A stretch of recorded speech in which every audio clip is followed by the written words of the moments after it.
Macam ni dekat Indonesia, contohnya dengan awak boleh faham tak? Boleh lah. Apa? Dia boleh faham kau cakap? Dia boleh faham kau cakap? Sebanyak 300 juta orang di Asia Tenggara boleh faham bahasa kita, ya. Dan Sehinggalah rakyat Malaysia benar-benar bertutur dalam bahasa dan pelat bahasa Indonesia. Bukan itu sahaja, saya juga pernah ke Palembang nak pergi Bali, tapi Bali mahal. So, saya pergilah Palembang. Debat panas sesama warga Malaysia, ada seruan agar warga jiran tetap teguh berbahasa Melayu saat berkunjung ke Indonesia, namun kenyataan di lapangan berkata lain, mereka justru kewalahan berkomunikasi karena perbedaan istilah yang kian menjauh. Sementara itu, kecemasan melanda otoritas Malaysia melihat anak mudanya yang semakin gandrung menggunakan bahasa Indonesia lewat media sosial dan game online. Muncul sebuah pengakuan jujur yang terasa pahit dari warga Malaysia sendiri, sebuah saran provokatif agar Indonesia terus memperkuat pengaruh budayanya hingga lidah warga Malaysia benar-benar fasih berlogat Indonesia. Ini adalah bukti nyata bahwa dominasi bahasa Indonesia sudah tak lagi terbendung. Macam ni dekat Indonesia, contohnya dengan awak boleh faham tak? Boleh lah. Apa? Dia boleh faham kau cakap? Dia boleh faham kau cakap? Geram aku. Saya ni berada di Indonesia tak lama, 27 hari je. Tapi terutama masa saya kat Bogor lah hari tu kan. Jadi waktu meeting ke apa, memang saya kalau boleh saya tak nak guna bahasa Indonesia. Tapi bila kita guna bahasa Melayu, bila kita tengah bercakap-cakap, dia macam tak responsif ataupun dia macam tak faham tu, dia tak faham lah tu. Jadi kenalah guna bahasa baku. Faham, bukan kita guna bahasa Indonesia tapi kita guna bahasa baku.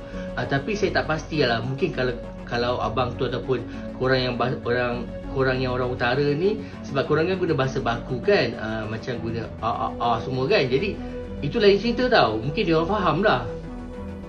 Kalau macam kita ni yang guna ni, selamat tinggal lah dia orang faham selamat tinggal.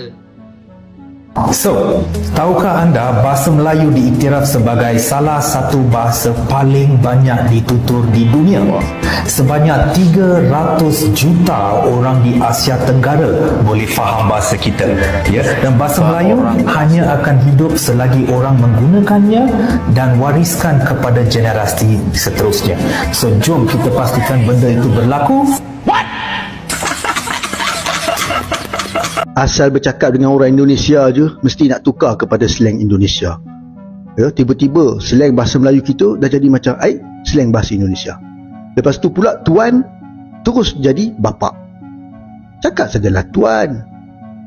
Bapak tu orang Indonesia yang pakai. Kalau kat Malaysia ni bapak tu macam ayah kita lah. Kita tak panggil macam orang-orang besar tu bapak presiden ke bapak ni, kita panggil tuan. Pakai sajalah tuan.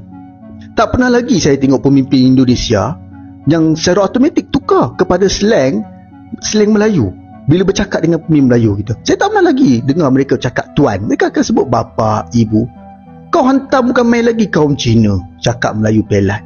Tapi kau sendiri pun tak cakap guna pelat kau bila bercakap dengan orang luar. Tak ke bodoh dan talam dua muka tu. Tapi itulah kan, orang Melayu ni memang ada krisis identiti yang sangat dahsyat sekali.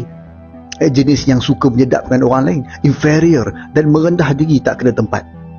Nah sekarang banyak kan perkataan-perkataan Indonesia dah dimasukkan dalam kamus kita. Dan percayalah kelak bahasa Melayu kita ni akan berbunyi seperti ini. Enggak apa-apain sih, ngomong saja. Kau gelak. Tapi percayalah benda ni akan berlaku. Dan kepada Indonesia, terus perkasakan bahasa dan slang anda sehinggalah rakyat Malaysia benar-benar bertutur dalam bahasa dan pelat bahasa Indonesia. Ambil peluang ini, ratah kaum yang sangat lemah jati diri ini. Aku ada satu post ni, aku sebut Jepun pakai Jepang. So in Malaysia kita panggil lah Jepun. Ada je yang gede-gede panggil ni hon. Tapi kat Indonesia dia orang panggil Jepang lah. So adalah beberapa orang Malaysia yang menegur aku, kita orang Malaysia, kita sebut Jepun, kita tak sebut Jepang tau awak. So aku sebut Jepang kan, kau faham kan Jepang tu apa? Apa masalah dia? Saya bukan sedang berpidato di peringkat antarabangsa. Saya bukan sedang bertanding dalam bahasa Melayu. Ni konten dalam TikTok je, kau faham-faham je lah. Benda macam tu pun kau nak polisi, astaga. I learned a lot of bahasa Indonesia when I was playing Mobile Legends. There's a lot of toxicity between Malaysian and Indonesian player back then, but there are also some very nice Indonesian friends that I know from Mobile Legends. Bukan itu saja, saya juga pernah ke Palembang nak pergi Bali, tapi Bali mahal. So I pergilah Palembang. And to be honest, a lot of the country that I've been before, Palembang, Indonesia, I speak for the area that I went to. I cannot speak for the entire Indonesia, but the area that I went to shows me that Indonesians are pretty much very friendly people, especially the elderly. And they are very willing to help yang kat street tu. And because bahasa Melayu dengan bahasa Indonesia is quite close, right? It's very easy for us to understand each other. In Indonesia, we panggil kamar kecil. You know, things like dikit-dikit, you know, bisa, tak bisa. Belajar je lah, apa salahnya? You learn extra thing. Celik sikit. Nampak sangat kau tu makhluk yang memang tak ada campur-campur dengan orang lain. Orang Malaysia pakai baju kurung dengan baju kebaya tau, bukan abaya. Ramai juga orang Malaysia kat Facebook, kat TikTok pakai nama Jepun. Kau pergilah polisi semua tu. Day 3 tinggal di Malaysia. Culture shock. Culture shock, bahasa. Kalau di Indonesia butuh itu perlu. Kalau di Malaysia butuh Itu bahasa kasar. bahasa kasar. Apa artinya? Butuh. Ya kayak organ intim lah, alat sensitif. Apa? Alat Tempat sensitif. tempat sensitif di bagian belakang, bawah. Terus kemudian apa?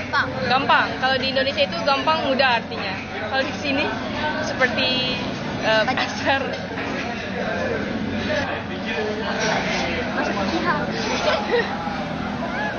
It amazes me, right?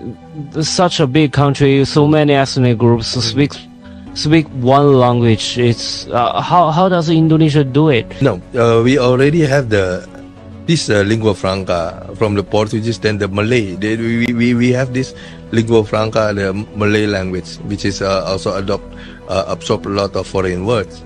So with this later on in the 28, we agree on the use Congress to have a single language for a national language, which is from the Bahasa Melayu we adopt as Bahasa Indonesia, and that's a very big-hearted of the biggest group of the Javanese and many of the leaders of different group to agree upon to have this language as a lingua franca and national language. There's a very great consensus. It's like the Mandarin in China, but we have 56 ethnic groups. It's really interesting. Yeah. That's the beauty of life, diversity. Begitulah realitanya, saat bahasa Indonesia merajai pergaulan Malaysia, jati diri mereka pun perlahan mulai tergerus oleh masifnya pengaruh Indonesia.